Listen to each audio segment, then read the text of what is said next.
Lots to talk about this week. Of course, the big news is Kanye West and several major companies have severed ties with him after his recent anti-Semitic remarks and hateful comments. Gap, Adidas, Balenciaga, Vogue, they have all ended their working relationships with Kanye. Adidas said that it would stop the Adidas Yeezy business with immediate effect, while Gap is taking immediate steps to remove Yeezy Gap product from their stores and have shut down YeezyGap.com. Now, of course, Kanye has been sharing these outlandish messages. He wore the White Lives Matter t-shirt at his Paris Fashion Week event. He doubled down on his stance, shared a string of anti-Semitic messages. He apologized for his behavior, but said he doesn't regret it. He really has put himself into some serious hot water.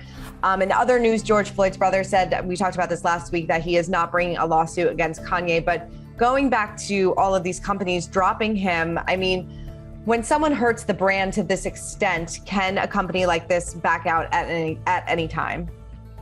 Well, it depends on the language of the agreement. And obviously, we all are disgusted by Kanye's shameful comments. So when you're looking at the agreements, companies are going to be able to get out in a number of ways. The first is they're going to argue that Kanye breached the agreement, regardless of what the agreement said. They're going to say that this is a business agreement, and by hurting the brand, you're hurting the purpose of the agreement. So they're going to say that Kanye breached. But most of these agreements, they're drafted by high-priced lawyers, and they have clauses to get out. They may have a termination clause for cause. So if Kanye does something, even if it's not a breach of the agreement, it may violate a specific provision of the agreement. So for instance, it may have a morality clause or a character clause or something to that effect, because these companies are smart.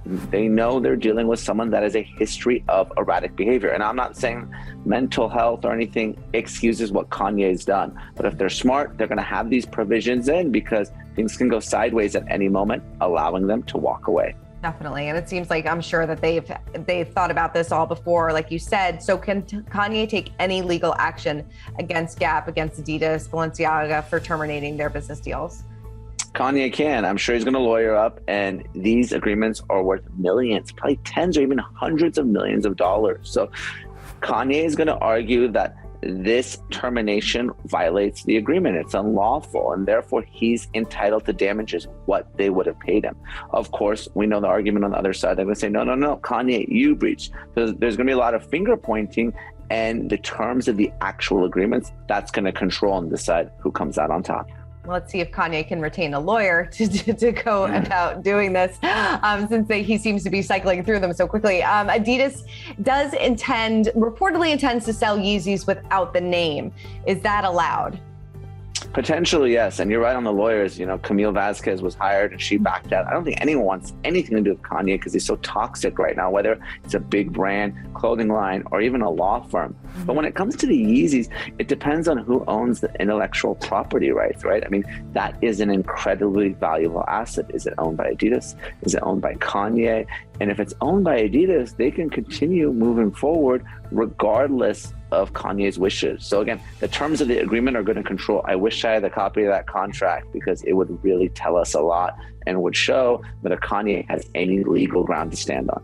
Interesting. He still has a stake in Kim's SKIMS brand. I think he has a 5% stake in it. Can she remove him from that position if she wanted to, if he is hurting the sales of her company, if she can prove that? Potentially, yes. As a minority, again, you have rights as a minority shareholder. You can force a sale, but really, the interesting thing about the SKIMS company is not only is he a shareholder, which I don't know if he is with respect to Balenciaga or Adidas or all these other companies, right? He's just a partner. So you certainly have much more rights as a shareholder, but also Kim is his ex-wife. Mm-hmm. Some of those either shares or the value of the company may be community property. Now, I don't know what kind of prenup they had and how things went down in the divorce or separation. Again, I'm sure they both had high-priced lawyers handling their family law matters, but that does complicate things a bit, because not only are you dealing with a shareholder, you're dealing with an ex that has a share of the community property potentially. So it really depends on what Kim and Kanye agreed to both before and after the marriage. Messy, messy. For more news, content, and exclusive interviews, make sure to hit the sub, like, and bell button down below and visit usmagazine.com.